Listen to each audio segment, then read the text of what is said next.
ஒரு மாலை நேரம். வெள்ளை நிலா மெதுவாக வானத்தில் உதயமாகிறது. சின்ன ஆதவன் சாப்பாடு சாப்பிடாமல் ஓடிக்கொண்டிருக்கிறான். ஆதவா, சாப்பிடணும் என்று அம்மா அழைக்கிறாள். வேண்டாம் அம்மா என்று அவன் முகம் சுழிக்கிறான். அம்மா அவனை வெளியே அழைத்துச் சென்று, பார், நிலா என்று மேலே காட்டுகிறாள். ஆதவன் கண்கள் பிரகாசிக்கிறது. வாவ், பெரிய லட்டு மாதிரி இருக்கு என்று சொல்கிறான்.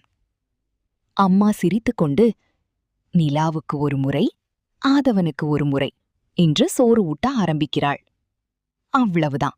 ஆதவன் சிரித்துக்கொண்டு சாப்பிட ஆரம்பிக்கிறான். இது ஒரு விளையாட்டு மாதிரி தோன்றலாம். ஆனா இதுக்கு ஒரு காரணம் இருக்கு. குழந்தை மேலே பார்க்கும்போது விழுங்குவது சுலபமாகும். மேலும் மனம் அமைதியாகி சாப்பாட்டில் ஆர்வம் அதிகரிக்கும்.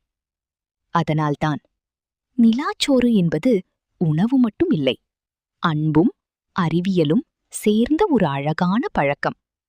தேங்க்யூ.